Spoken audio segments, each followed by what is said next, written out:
तो जैसा कि हमने लास्ट एपिसोड के अंदर देखा था, हाई प्रीस्ट ही की पावर को देखने के बाद में जो डार्क कल्ट की लड़की होती है वो भी काफ़ी ज़्यादा हैरान जो है वो रह जाती है। और अब वो लड़की जो होती है वो हैरान होकर जो हाई प्रीस्ट ही होती है उसकी तरफ देखते हुए उससे बोलती है कि क्या तुम 9 स्टार की एक बीस्ट मास्टर हो? नहीं, ये हो पाना पूरी तरह से इम्पॉसिबल है, ऐसा नहीं हो सकता, तुम कोई इंसान नहीं हो, असल में तुम आखिर हो कौन? और इतना वो लड़की बोल ही रही होती है, लेकिन तभी हम देखते हैं कि हाई प्रीस्ट ही जो होती है वो अचानक से उस लड़की के पास में आकर उसके मुंह को पकड़कर सीधे उसे ज़मीन पर देकर मारती है। और अब उस लड़की को ज़मीन पर मारने के बाद में जो हाई प्रीस्ट ही होती है वो गुस्से में जो वो कल्ट की लड़की होती है उसकी तरफ देखने लगती है और उसकी तरफ देखते हुए उससे बोलती है कि मेरे पास में यहाँ पर तुम्हारे साथ में बर्बाद करने के लिए ज़्यादा टाइम नहीं है। अगर तुम मेरे हाथों से एक दर्दनाक मौत जो है वो मरना नहीं चाहती हो तो तुम्हारे लिए सही रहेगा कि यहाँ पर चुपचाप वो एंटीडोट जो है वो मेरे हाथों में दे दो, जिससे कि तुम यहाँ पर जो मैनेजर यून है उसे कंट्रोल कर रही हो। जो सुनते के साथ ही जो वो लड़की होती है वो जोर जोर से हंसने लगती है और हंसते हुए उससे बोलती है कि क्या तुम मुझसे जो एंटीडोट है वो मांग रही हो? क्या सच में तुम्हें ऐसा लगता है कि हमारे जैसे जो असिस्टेंट होते हैं वो इस तरह की जो छोटी मोटी चीज़ें होती है उन्हें अपने साथ में लेकर घूमते हैं? लोगों को कंट्रोल करने की जो हमारी एबिलिटी होती है वो तुम्हारी इमेजिनेशन के बियॉन्ड है, तुम कभी भी इस चीज़ का पता जो है वो नहीं लगा पाओगे। तो इसीलिए इस चीज़ को अपने दिमाग से निकाल दोगी, तुम उस पर्सन को यहाँ पर बिल्कुल भी बचा सकती हो या फिर तुम मेरे मुंह से सच्चाई जो है वो निकाल सकती हो, तुम चाहे कितनी भी कोशिश क्यों ना कर लो, लेकिन उसके बाद में भी तुम मेरे मुंह से जो सच्चाई है वो नहीं निकाल पाओगी। और उसके इतना बोलते के साथ ही हम देखते हैं कि हाई प्रीस्ट ही जो होती है वो अगले ही पल जो वो कल्ट की लड़की होती है उसे वहीं पर ही जान से जो है वो मार देती है और उसे जान से मारते हुए बोलती है कि ठीक है, अगर ऐसी बात है तो फिर मैं तुम्हारे साथ में अपना टाइम बर्बाद नहीं करूँगी। और अब उसकी तरह बोलते के साथ ही जो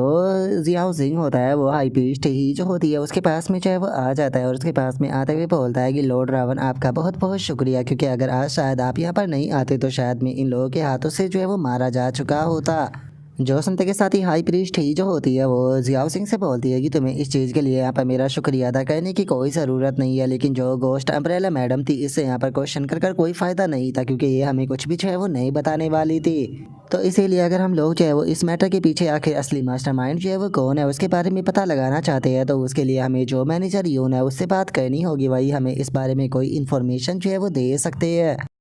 और अब हाई प्रीस्ट ही की इस बात को सुनने के बाद में जियाओ सिंह जो होता है वो भी हाई प्रीस्ट यून को ओके बोल कर वहाँ पर जो यून का फादर होता है उसके पास में जो है वो आ जाता है। और अब जियाओ सिंह को देखने के बाद में जो यून का फादर होता है वो जियाओ सिंह जो होता है उसे माफ़ी मांगते हुए उसे बोलता है कि लॉर्ड जियाओ सिंह प्लीज़ मुझे माफ़ कर दीजिए, मैंने नहीं सोचा था कि मैं इस तरह से इन लोगों के जाल में जो है वो फंस जाऊंगा और आपको मारने की कोशिश करूंगा। इन बास्टर्डों ने षड्यंत्र रचकर मेरे हाथों से केवल तुम्हें मरवाने की कोशिश ही नहीं की बल्कि मेरे बेटे की भी जान ले ली। जो सुनते के साथ ही जियाओ सिंह जो होता है वो यून के फादर से बोलता है कि मैनेजर यून, आपको किसी भी चीज़ के लिए माफ़ी मांगने की कोई ज़रूरत नहीं, क्योंकि मैं आपकी सिचुएशन को जो है वो समझ सकता हूँ। अगर आपकी जगह कोई भी पर्सन होता तो शायद वो भी इसी चीज़ को करने की कोशिश करता, तो इसीलिए मुझे यहाँ पर आपसे कोई भी नाराज़गी जो है वो नहीं है, लेकिन उसके बाद भी मैं कहना चाहूँगा कि अभी तक ये मैटर जो है वो पूरी तरह से ख़त्म जो है वो नहीं हुआ है।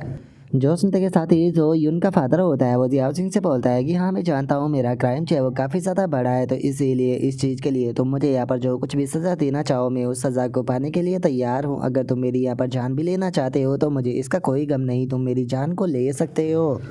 जो सुनते के साथ ही जो जियाओ जिंग होता है वो यून का जो फादर होता है उसे समझाते हुए उसे बोलता है कि मैनेजर यून, आप ये किस चीज़ के बारे में बात जो है वो कर रहे हो? मैं यहाँ पर आपसे किसी और चीज़ के बारे में बात करना चाहता हूँ। अगर यहाँ पर जो राक्सा गेट है अगर इसकी बात की जाए तो जो आपकी यून फैमिली है इसकी राक्सा गेट के साथ में ना तो किसी भी प्रकार की दोस्ती थी और ना ही किसी प्रकार की दुश्मनी थी, तो फिर उसके बाद में भी इन्होंने आपका जो बेटा है उसे यहाँ पर क्यों मारा होगा?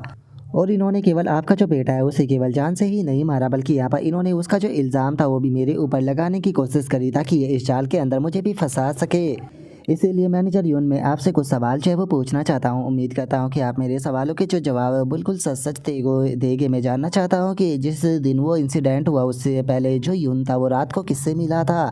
और जिस टाइम पर यून के साथ में वो इंसिडेंट जो है वो हो गया था तो उसके बाद में आपके सामने सबसे पहले वो कौन पर्सन आया जिसने कि आपकी तरफ से बोलने की कोशिश की? वो पर्सन आखिर कौन था जो कि आपको इस तरह से दिखा रहा था जैसे कि वो सब कुछ आपके लिए कर रहा हो? और इससे अलग मैं जानना चाहता हूँ कि आखिर वो पर्सन कौन था जिसने कि आपको गोश्त अम्ब्रेला मैडम जो है उससे मिलाया था, क्योंकि जिस पर्सन ने भी आपको गोश्त अम्ब्रेला मैडम जो है उससे मिलाया है असल में उसी पर्सन ने आपके बेटे को भी जान से मारा है, तो इसीलिए प्लीज़ बताइए वो पर्सन कौन था? और अब जियाओ जिंग की इस बात को सुनते के साथ ही जो युन का फादर होता है उससे बहुत ही ज़्यादा गुस्सा जो होता है वो आने लगता है और वो गुस्से में चिल्लाते पे बोलता है कि ठीक है, अब सारी बातें जो है वो मुझे समझ में आने लगी है। अब मुझे समझ में आया कि आखिर वो पर्सन यहाँ पर मेरी तरफ से क्यों बोल रहा था। मैंने कभी भी नहीं सोचा था कि वो बास्टर्ड मेरे साथ में ऐसा करेगा। ठीक है, मैं उस बास्टर्ड के बारे में तुम्हें बताने के लिए तैयार हूँ। और इतना बोलकर युन का फादर बोलने ही वाला होता है, लेकिन तभी अचानक से हम देखते हैं कि पीछे से एक टेंटिकल जो होता है वो युन के फादर की बॉडी के आर पार हो जाता है। और अब इस चीज़ को देखने के बाद में जो हाई प्रीस्ट ही और जो जियाओ जिंग होता है वो दोनों ही काफ़ी ज़्यादा हैरान जो है वो रह जाते हैं और हैरान होकर उस पर्सन की तरफ देखने लगते हैं जिसने कि ये अटैक किया था। और अब हमें पता चलता है कि ये अटैक करने वाला पर्सन जो है वो कोई और नहीं होता बल्कि जी जोंग होता है, जिसने कि अटैक कर जो युन का फादर होता है उसे वहाँ पर चांद से मार दिया होता है।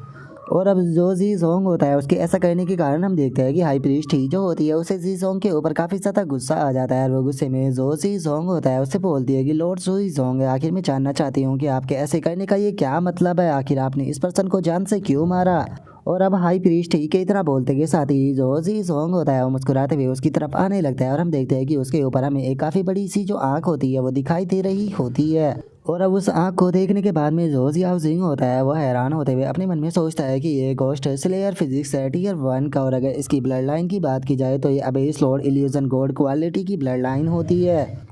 और अब उसके इतना सोचते के साथ ही जो जी जोंग होता है वो मुस्कुराते हुए बोलता है कि लॉर्ड रावण और लॉर्ड जियाओ जिंग, अगर देखा जाए तो जो एम्प्रेस है वो टैलेंट को बहुत ही ज़्यादा वैल्यू देती है। और जिस टाइम पर मैंने देखा कि यहाँ पर जो जियाओ जिंग है उसकी लाइफ जो है वो खतरे में है तो मैं उसकी मदद करने के लिए आगे आ गया। तो क्या मैंने ऐसा कुछ कर यहाँ पर कोई गलती कर दी। जो सुनते के साथ ही जो हाई प्रीस्ट ही होती है वो गुस्से में उससे बोलती है कि लॉर्ड जियो जोंग, क्या मैं जान सकती हूँ कि आपने आखिर कौन सी आंखों से यहाँ पर देखा कि जो जियाओ जिंग है उसकी लाइफ जो है वो खतरे में है। कहीं ऐसा तो नहीं कि आपकी आंखों में कोई प्रॉब्लम जो है वो हो गई है जो कि आपको सिचुएशन भी दिखाई नहीं दे रही। जो सुनते के साथ ही जो जी जोंग होता है वो वहाँ पर मरा हुआ जो बीस्ट होता है उसकी तरफ इशारा करते हुए बोलता है कि क्या ये एक बीस्ट एम्पर लेवल का बीस्ट जो है वो नहीं है जो कि युन का था, जो कि जियाओ जिंग के ऊपर इस बीस्ट से अटैक करा रहा था। जो सुनते के साथ ही जो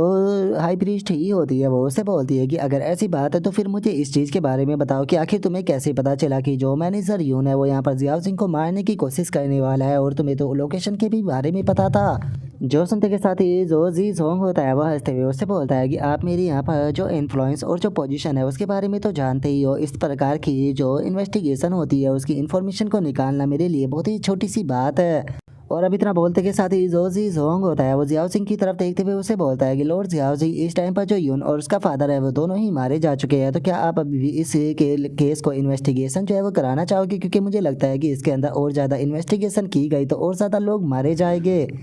जो सुनते के साथ ही जो जियाओ जिंग होता है वो जी सोंग जो होता है उसकी तरफ गुस्से में देखते हुए उससे बोलता है कि बिल्कुल मैं इस मैटर की इन्वेस्टिगेशन जो है वो ज़रूर करूँगा।